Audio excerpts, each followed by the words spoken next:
Spirit Talk with Amma. Thank you for joining me again. I'm so happy you're here. Today, what we are going to talk about is what is a spirit? What is a spirit? Such a great place to start for spirit talk. First, I want to clarify that when someone is talking about a spirit, they usually mean one of three things. The first one is what we're going to focus on today, which is the human spirit, the spirit that we each individually have here on planet Earth that is with us, with our body, that spirit energy that gives us the life, the animating force that we are. That's our personal spirit. Another thing people can mean when they say spirit is they can also mean the spirit of past loved ones. We'll talk about this another time, but this is referring to people that we've known on earth that have died and gone into the spirit realm and sometimes maybe still interact with us or send us messages through dreams. Those spirits are just spirit. They are no longer in body, but they were once a body, so they understand the earth. We'll talk about that another time. And then the other thing that comes through, sometimes people talk about spirit, they're referring to divine spirit. They could be referring to God or source, the universe, or Holy Spirit. This is that oversoul, that divine higher being, the I am presence. When this, I call this the capital S spirit, when this spirit is talking, it talks from that energy to your spirit. So it communicates with you through your personal human spirit. That can also be what people are talking about when they refer to spirit. But today, as always, we're going to start by reading a card. So I'm back with my regular deck that I use normally, which is the Enchanted Tarot deck by Amy Zermer. This is a great deck. It's beautiful. The imagery is to die for. And this was my first deck when I first got it at 20. So this one's been with me a long time, giving me a lot of stories here. Okay, we're going to go ahead and nothing's jumping out. So I'm just going to see what I pull here. Ooh, the Prince of Pentacles. Oh, this is awesome. This is good news. This means all this emotional work that we've been doing is for actual practical purpose. It can be really hard this last season when the universe is putting us through transformation after releasing and getting rid of things. It's been a big season of breakups and divorces or big decisions that are ending cycles, ending karmic cycles, ending cycles of this lifetime. So to see this Prince of Pentacles, normal deck, this would be the Knight. So that's one of the big differences with this deck is they use princess and princesses instead of knights and pages. So it's just a little more romantic. And with this, when it's Pentacles, it's about putting yourself out into the world. A lot of people will say Pentacles has to do with like money or work or income. I like to say it's where you're at in the process of shining your light into the world. And when the Prince is coming through, it's a let's get ready to shine kind of card. That means that maybe you felt really behind, but you're really not. If anything, the universe was slowing you down to prepare the details, to prepare your foundation, maybe giving you time to rest so that what you have coming forward, you have more energy and time and focus for.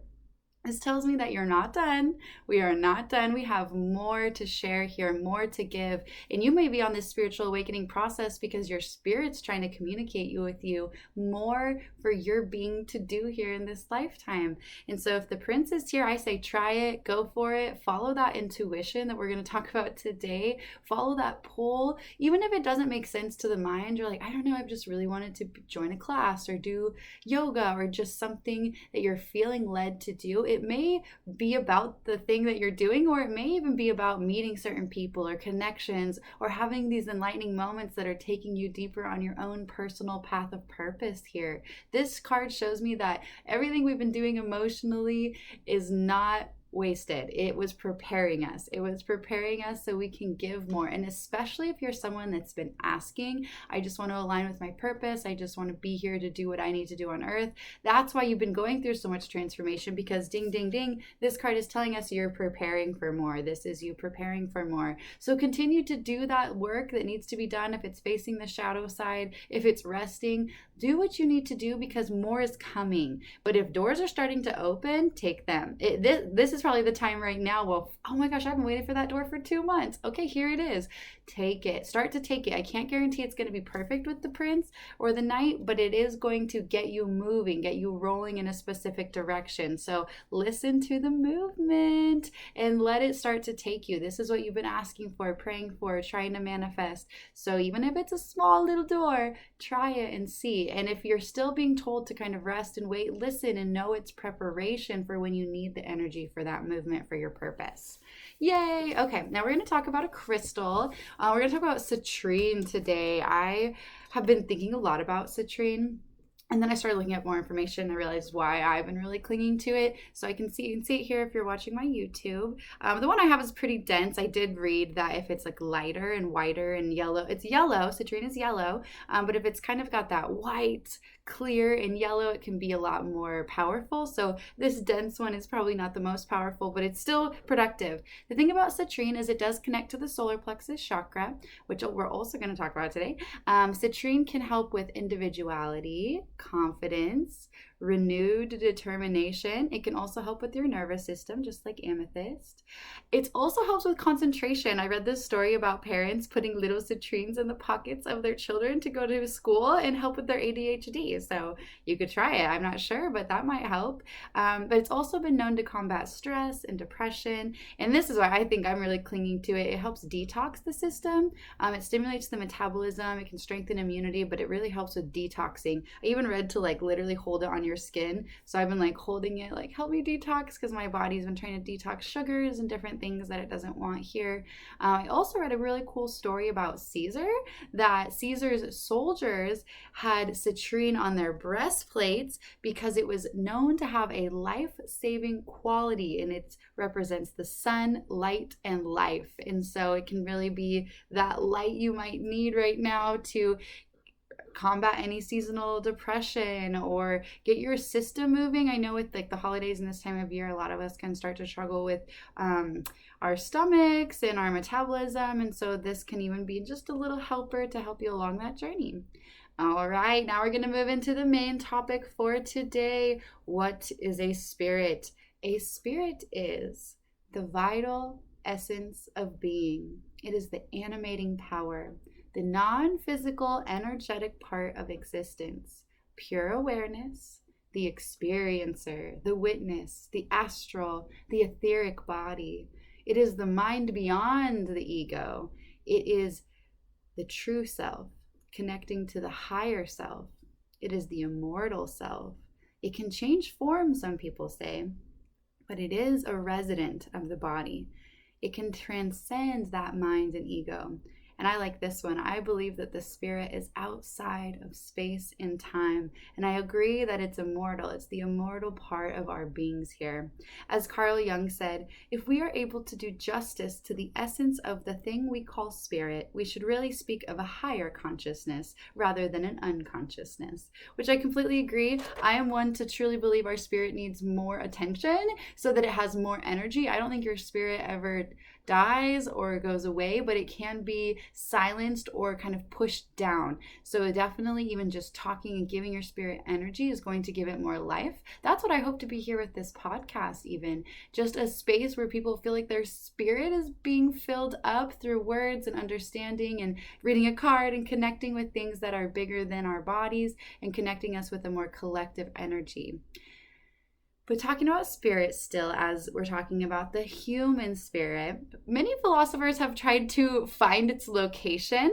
Like Rene Descartes, he's the one that said, I think, therefore I am. And he and a few other philosophers have tried to prove that it's the vital animating force of the body, but it has to have a place, like an engine in a factory. But no one's been able to purely identify spirit. We have newer technology that's helping us identify people's auras and seeing kind of that energy field around the body, which could lean to, okay, that's spirit energy.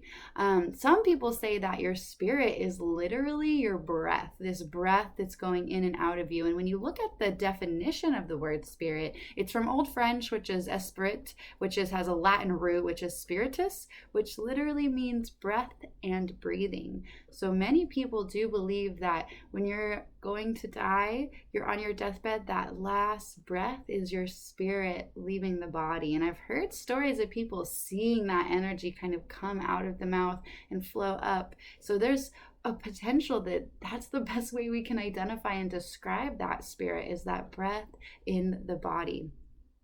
I'm going to tell you a little about my theory. It's extensive, so try to bear with me here. My theory is that as human beings, we each have 5 main parts. There's a lot to us, but the 5 main parts. So I'm going to break it down one by one here.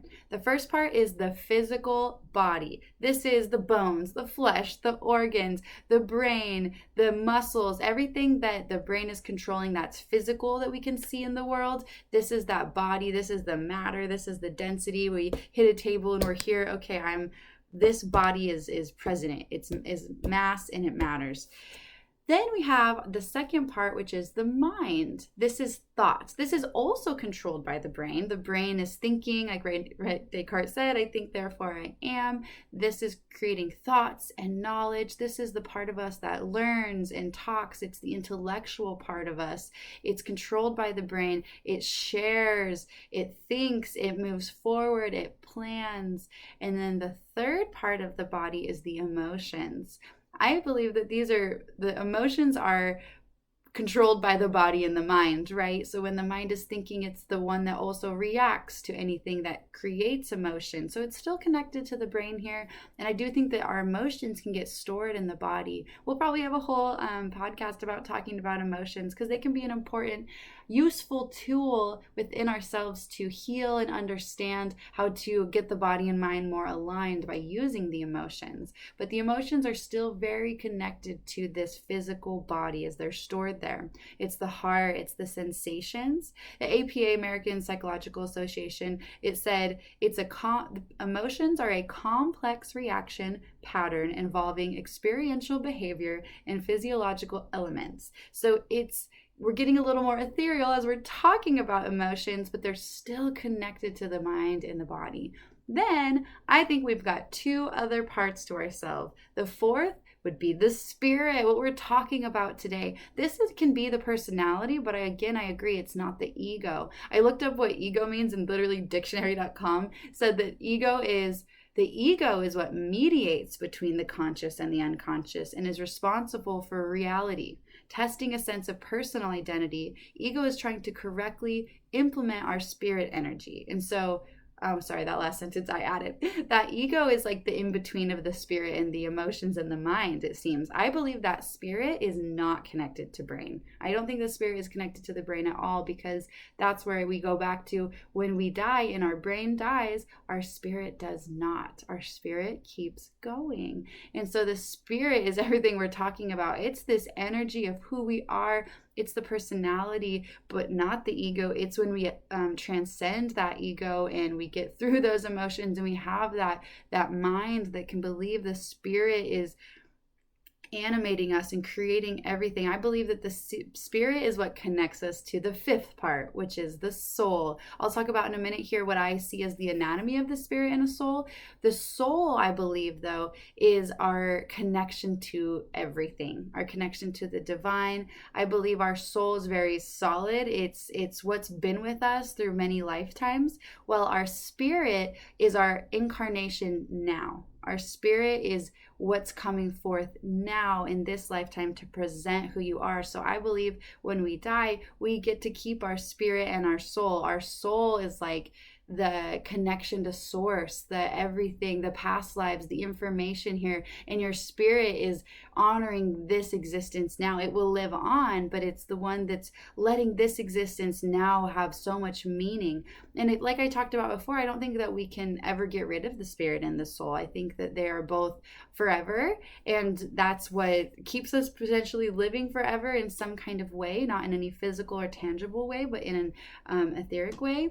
And with the spirit, it can't be taken away. And I did just like a little bit more information from kind of what other people think. And what I saw was the spirit can be weakened by darkness, like if you have addiction or abuse or past emotional traumas.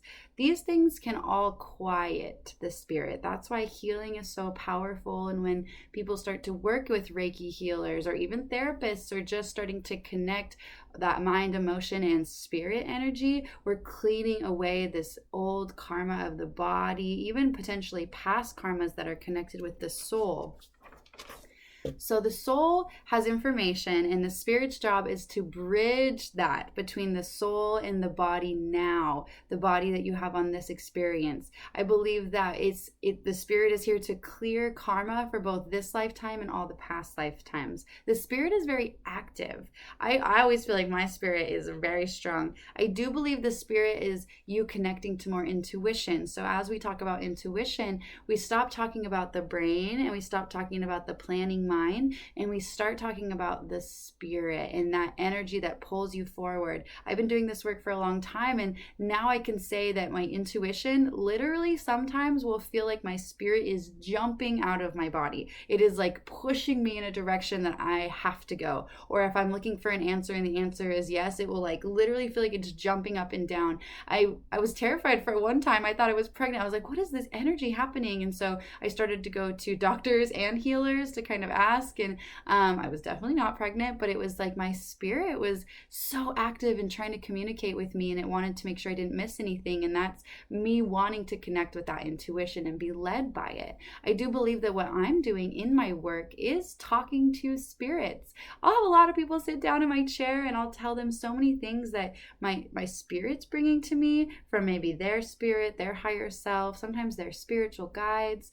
And I will tell them, your brain may not remember what I am saying, but your spirit is understanding. Especially now that I'm doing more Reiki, people will leave and they'll go, I'm not exactly sure what happened, but I feel so much better. Something within me just feels calm. It feels certain, content even. And to me, that's powerful, because that's the spirit feeling heard, feeling seen, and feeling it can rest. Because it's probably been trying to talk to you. A lot of times your spirit is what gets you to my chair, because it knows it needs some kind of life that it needs for itself that isn't just about the body or the mind or the emotions.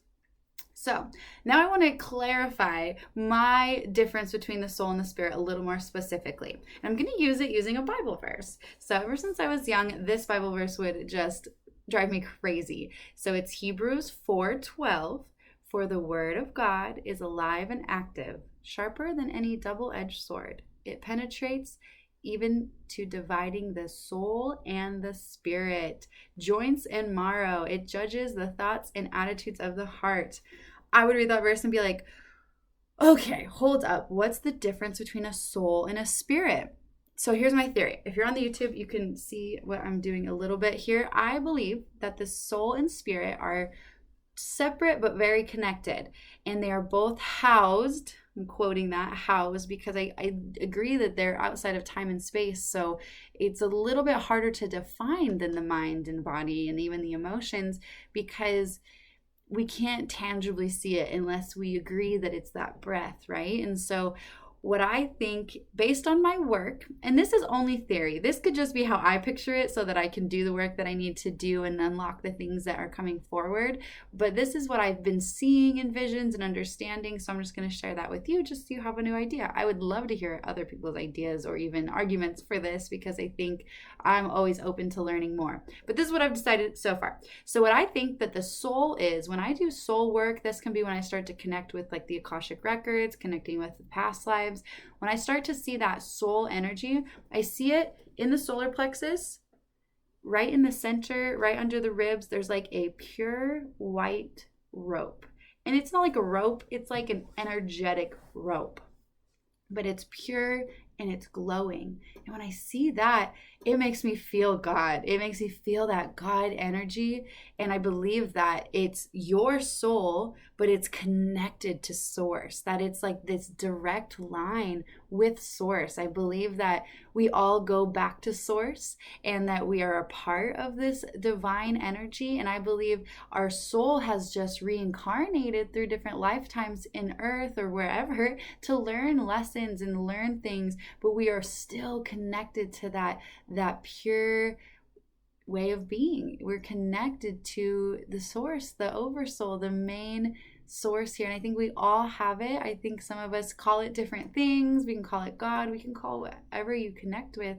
But I see that cord as being so unbreakable, unshakable, and carrying a lot of information. And when we start to connect with that soul cord with people, that's when things really come forward of like, soul purpose. What is my being even trying to do on earth? What have I been trying to do maybe for different lifetimes, but now is the time? What I think about spirit anatomy is I think that the spirit is very hard to explain. I could agree that it's directly connected to breath, but I feel like it's almost even less tangible than that. I always picture it like it's resting on top of that spirit, that soul cord, right at the solar plexus as well. And it's like in something that the yoga nomads say that I really like is they talk about the solar plexus.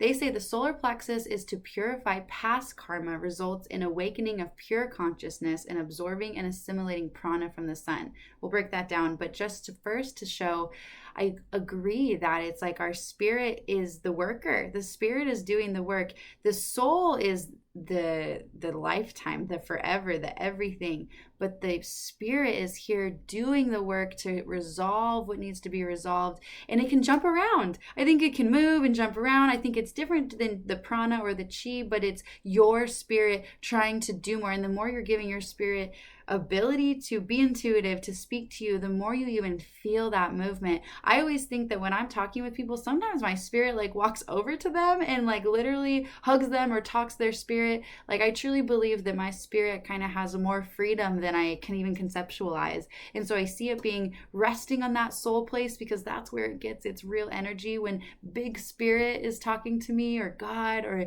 the divine, I feel it in that space. And then my spirit gets so excited, it like wants to dance. And then I feel like as we're opening up this spirit and we're talking to our spirit, we're identifying with it, then that's when we start to get this prana or this chi. Prana in Hinduism, prana is like the universal energy that flows in currents around the body. So again, that's kind of connecting with your chakras, or so you're seeing that energetic field. People are starting to do those like machines that show you your energetic field. That is the prana. Or when we're moving and we're clearing our chakras, then you feel that energy moving up and down the body. I believe that's the chi. And so I believe that our spirit is the one igniting these things, and it's allowing more energy to flow, energy from God. It's creating more chi, more prana, but it all starts with awakening the spirit. And that's why you're probably here, because you're feeling some of that spiritual awakening. Next episode, we'll talk about spiritual awakening symptoms and what that can look like or feel like. But when you start to feel like you're seeing synchronicities, numbers, and words, and you're just noticing things or connections, like there's no way I could have seen that person at that time, but the universe really set it up. This is your spirit speaking louder than your mind. And it can be really awkward at first if you're not used to it. If you're a very mental person and you're very, this is the way that you do it, it can feel crazy. But once you start to identify with it more, it doesn't feel so crazy. And I can tell you from lots of experience that it actually brings such a deep peace because it's connecting you with something bigger. So if you're feeling a little bit wild right now and this is speaking to you, but it doesn't fully make sense, just stay open. A lot of times I'll just sit with my spirit and breathe, try to take my thoughts out of my mind and go, Spirit, what do you need? What do you need, Spirit? And sometimes it just wants rest or peace or love. Just loving yourself can really bring that spirit energy for you as well. And the last thing I was going to mention, in Hinduism, they have a few words that I really like. Their word called Atman. It's Atman, the Atman. It can be the self or the self-existence, the essence of the individual, distinct from the ego, but it's pure consciousness. I think that is the best way to describe spirit. I think that that word connects with spirit really well. And in the Hindu religion, they believe that our goal is to connect our Atman with the Brahman, which is the main God, the oversoul, the source, the everything or the nothingness, the pure white light of existence that is beyond this human world. So connecting our Atman with our Brahman. So that's what I believe when we're doing this spiritual work and we're connecting with our souls, we're getting in line with what our spirit and our souls are here to do. Our bodies, our minds, and our emotions are fun and extra, but this is where it really starts and matters, and where it's going to end and matter. And so that's why this is so important, to take time to nourish your spirit and figure out what that means. Some people, even nature, if you're feeling called to certain kinds of nature, sometimes that can be a spirit or a soul thing that you feel at home and in harmony there. Listen to these things. Listen to what your spirit is sending you, because it wants you to be even more awake and more aware. And again, it can feel kind of crazy at first, but it will bring a peace and a deeper sense of who you are. And it is worth it. The awakening process is spirit speaking these synchronicities. It's speaking intuition, the past lives. It wants to clear karma so you can feel content and settled all the time and feel free. This is a way of freeing yourself. And through this spirit process, sometimes you'll start to recognize soulmates that you've connected with in other lifetimes. An easy way to do this is to literally come and do Reiki and get that energy flowing and clearing up any spaces so your spirit can speak even more. We can use the tarot or singing bowls. I've been really obsessed with the singing bowls lately because I think spirit really responds to vibration. And when we're singing ourselves, or we are just listening to the singing bowls, there's something about aligning us with that vibration. And so letting your spirit take the lead a little bit, it can feel different, but it is worth it to connect you to more. And I'm so thankful you stayed and listened to this entire podcast today. I hope that your spirit feels something. I would love to hear what this reaction was in your spirit space. If you have questions, please ask them and let me know what you would describe spirit as. Is there anything I missed that you think that spirit should be described this way? I'm always open to learning and understanding more. And I hope this gave you some more education and ideas on your own spirit journey. And happy spiritual awakening. I'm now going to write a poem to share.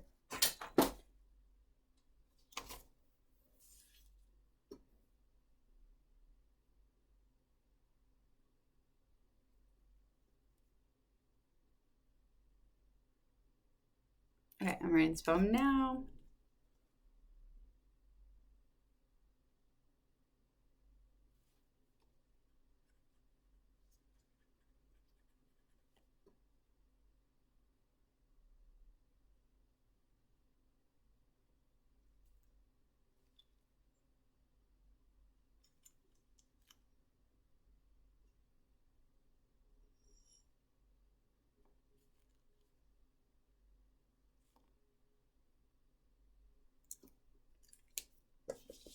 Okay.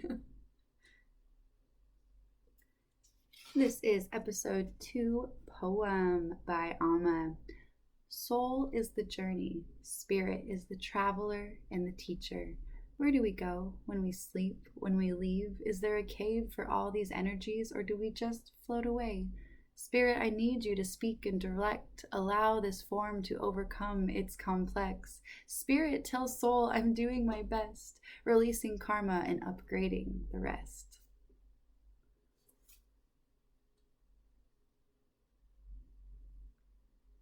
Thank you once again for joining me today and listening to Spirit Talk with Amma. I loved spending time with you. I'd love to hear any feedback. And if you are going through it right now, or you just need some clarification or help on your spiritual awakening journey, please reach out to me. We can do a reading anywhere in the world by Zoom or in Kennewick, Washington in person at Live in the Dream Stop and Shop. My website to book a reading is Read by Amma. That is READ by B-Y, Amma, AMMA.com, readbyamma.com, and I hope to see you soon and hear about your wonderful journey as well. Have a great week.